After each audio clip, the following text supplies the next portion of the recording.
कुंभ राशि बृहस्पति चलन किभଳି प्रभावित करिवे। कुंभ राशि बृहस्पति कि प्रकार शुभाशुभ फल प्रदान करिवे यही संपर्क रे आजिर ई वीडियो रे आमे आलोचना करबा जाउछे। दर्शक बंधु, आमर बृहस्पति ग्रह जे कि वृष राशि रे थिले 2025 मे 14 तारीख रात्र 10:33 समय रे बृहस्पति ग्रह मृगशिरा नक्षत्र मिथुन राशि को संचार होबा पई जाउछंती। तेबे गोटिए राशि रे बृहस्पति 13 मास अवस्थान करती, किंतु आमर बृहस्पति जे 2025 मे 14 तारीख रे मिथुन राशि के आसीबे। ये केउ पर्यंत मिथुन राशि ये केउ पर्यंत रहिबे मिथुन राशि रे 2025 अक्टोबर 18 तारीख पर्यंत रहिबे। पाखापाखि धरि नियंतु 5 मास भली से रहिबे। तेबे 5 मास समय अवधि भितरे समय भितरे कुंभ राशि व्यक्ति माने बृहस्पति ठारू केउ प्रकार शुभाशुभ फल प्राप्त हेबे यही संपर्क रे किछि गुरुत्वपूर्ण तथ्य मु आपनकु दबाकु जाउछि। दर्शक बंधु, मूलर शेष पर्यंत मोर वीडियो को देखंतु। निश्चित भाव रे ये वीडियोटी आपनक पई उपादेय पूर्ण हेई परिबो। बृहस्पति ग्रह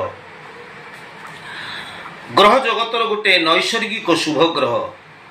तेबे ये बृहस्पति ग्रह जेतेबेले कोनोसी राशि को आसंती सेतेबेले से तांकर प्रभाव द्वादश राशि उपरे पकई थांती। जेमती आमर शास्त्र प्रमाण दउछि जे जन्मराशि सुराचार्य राम राजा बनंगता तृतीय च बलिर्बद्ध चतुर्थे विंशलोचन द्वादशे सगर राजा दशमे मधुकैटभ अष्टमे कुरु राजा च षष्ठे कर्ण निपातित।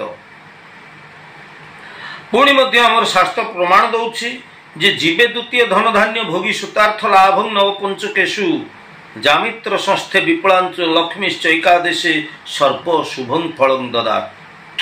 तेणु बृहस्पति द्वितीय भाव रे पंचम भाव रे नवम भाव रे सप्तम भाव रे एकादश आदि भाव रे शुभ फल प्रदान करिथांती।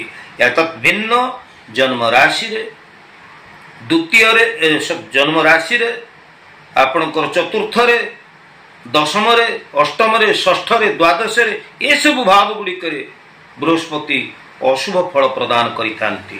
तेबे आपनकर तो कुंभ राशि आपनक मन रे प्रश्न आसुची जे मोर केउ भाव रे बृहस्पति रहिकिरी मते कि प्रकार फल प्रदान करिवे। आपनकर पंचम भाव रे को आसुचंती बृहस्पति। तेणु पंचम भाव को बृहस्पति आसुथिबा जोगु आपण अत्यंत शुभ फल प्राप्त होआ पई जाउछंती। प्रिय कुंभ राशि व्यक्ति विशेष केमिति आपण जानिबे आपनकर पंचम भाव को बृहस्पति आ चलिले बोली। आपनकर राशि होउची कुंभ राशि।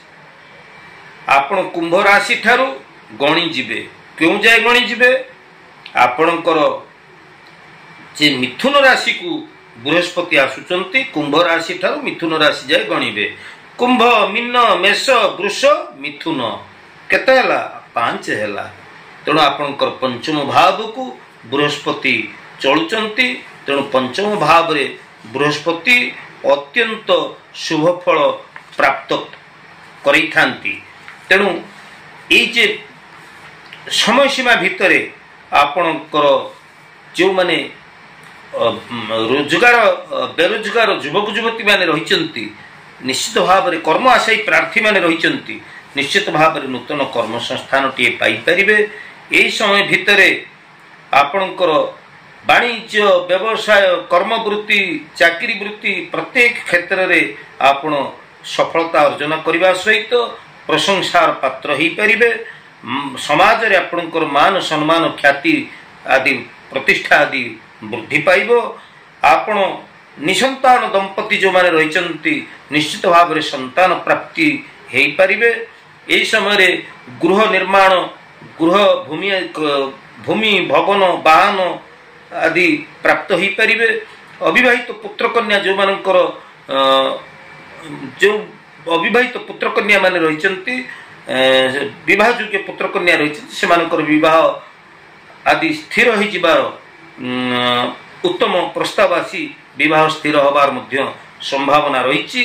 धर्म कार्य धार्मिक कार्य आपण संपृक्त हो पारती गृह आपणकर मांगलिक कर्म उत्सव आदि हो पारे। तेबे आपण निश्चित भाव शुभ फल तो प्राप्त हेबे। तेबे आपण भितर गोटे सात्विक भावना यही समय भितर आपण भितर गोटे सकारात्मक भावना आपण को निश्चित भाव अनुभव आपण करेंगे। प्रत्येक क्षेत्र में आपणकर कार्य को आपण अन्यायसारे हासिल करें। तेणु ये तो थिला आपणकर बृहस्पति गोचर फल संपर्क में तथ्य। तेबे एठी शर्त एठी जदि आपणकर जन्म जातक बृहस्पति शुभ स्थिति तांती ताहले तो आपण निश्चित भाव में पंचम बृहस्पति द्वारा शुभ फल प्राप्त हेबे। जदि आपणकर जन्म जातक बृहस्पति अष्टमित अवस्था अच्छी वृद्धावस्था अच्छी बृहस्पति पीड़ित दुर्बल अवस्था रही ताहले एणे गोचर मतरे बृहस्पति शुभ स्थिति के आसिले शुभ स्थिति शुभ परिणाम ह्रास पाइब। आपण से भली किसी शुभ परिणाम प्राप्त हो पारिबे नाही। जदि आपणकर जन्म जातक बृहस्पति ग्रह शुभ स्थिति थांती एणे गोचर मतरे आपणकर पंचम भाव को बृहस्पति आसुचंते ताले एपरि क्षेत्र में आपण निश्चित भाव में बृहस्पति द्वारा शुभ फल प्राप्त हो पारिबे।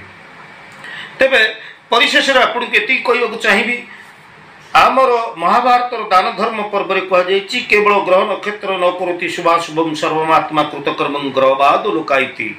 केवल जे ग्रह नक्षत्र आमर शुभ अशुभ फल हमको प्रदान करती ता नुहे बरं आमर कर्म को लेकर आमर भाग्य निर्धारण होता है एवं आमर कर्मर फल को ग्रह यथार्थ भाव में तांकर फल हमको से प्रदान करिथांती। आमर कर्मर मूल्य को बुझिकरी से हमको फल प्रदान करिथांती। तेणु जदि आपणकर बृहस्पति शुभ स्थिति अछंती जदि आपणकर कर्म असत जदि कर्म आपणकर भल नाही ताहले बृहस्पति ग्रह ठारू शुभ फल आम केमिति आशा करवा दर्शक बंधु। तेणु आपण विचार करंतु आपण सदाचार रुहंतु कर्म करि चलंतु भगवान को ऊपर भरोसा रखंतु निश्चित बृहस्पति आपण को अत्यंत शुभ फल प्रदान करिवे। तेबे प्रतिकार कौनसी आवश्यकता नाही। आउ हाँ जदि मोर ये तथ्य ये चैनल को आपण देखुचंती ज्योतिष वास्तु एवं धर्म विषय को मोर ऐतिहासिक चैनल को जदि आपण नुआ करी विजिट करचंती नुआ करी देखुचंती नुआ नुआ तथ्य गुड़ी को पाइबा पई ज्योतिष वास्तु एवं धर्म संबंधी नुआ नुआ तथ्य पाइबा पई आपण मोर वीडियो को निश्चित भाव में सब्सक्राइब के करिवे नुआ करी देखुथिले लाइक करिवे एवं शेयर मध्य करिवे। आज तो समय ही जाइछि दर्शक बंधु कार्यक्रम को एठी रखिबा पुणी आगामी अध्याय देखाबा से पर्यंत आपणकर सुचिंतित मतामत अपेक्षा रोचे मु ज्योतिर्विद सुधीर। जय जगन्नाथ।